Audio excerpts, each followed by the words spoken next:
I thought that it will be very good to translate it, very good for people in the Middle East to get to know a new poetry with new background, you know, with new way of thinking about poetry, or let's say different than the way we think about poetry in the Middle East.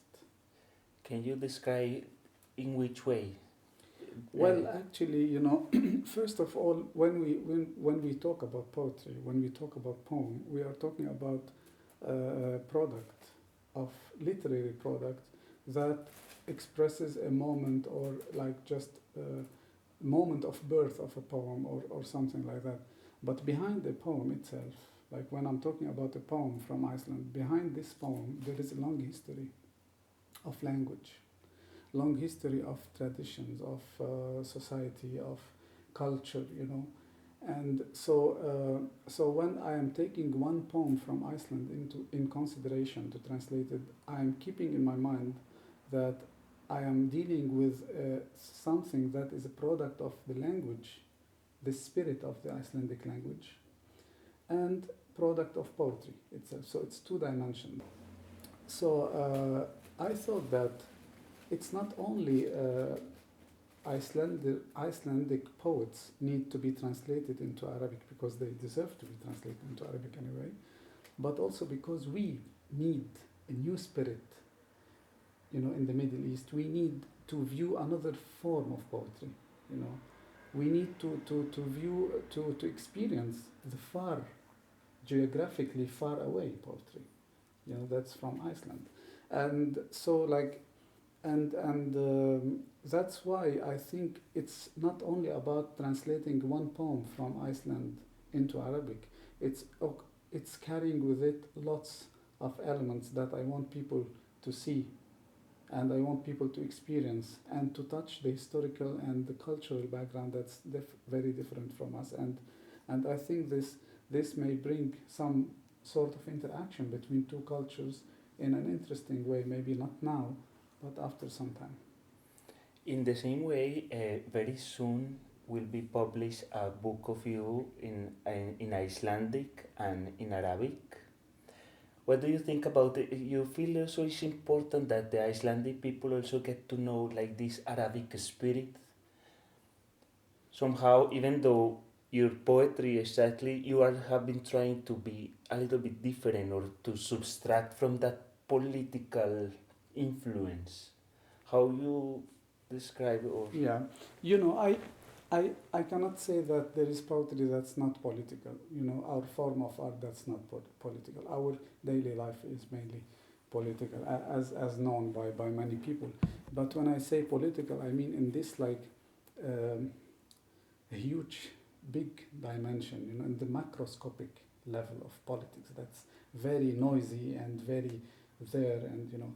But when it comes to my to my book that's going to be produced in Icelandic, I think it's very symbolic for me because I love Reykjavik first.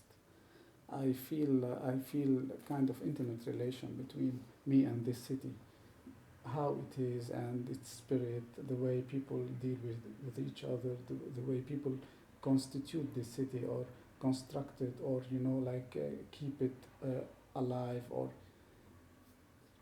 all these things made me, and maybe other things that I cannot explain, because we cannot express emotions sometimes.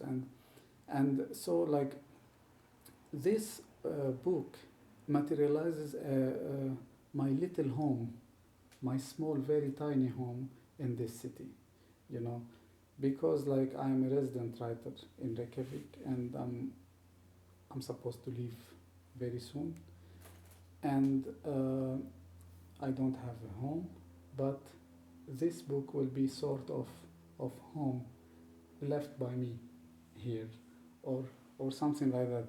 But when it comes to Arabic, Icelandic, I have to say something, that both languages are quite old languages. So they are preserved in a way. Because of different reasons they are preserved. Icelandic was preserved for reasons that are different than Arabic. Icelandic language, as I knew from some people, that it is all the time under like renovation. There are some terms that are used, according to technology but Arabic language is actually preserved because of laziness of people there, because of the old guards there, that they don't want anyone to touch the language. And so this is sarcastic in a way, but when it comes to translation between Arabic and Icelandic, it's kind of language that doesn't need bridge, like or medium. That's like two languages fit very well in the structure. They have very similar structure, and they have very similar meanings. Like, so you can find exactly the meaning in Icelandic. You can find it exactly in Arabic. Wow. The same. While in English you cannot find it exactly. You can find something very close to it. Which is makes it very promising when it comes to translations.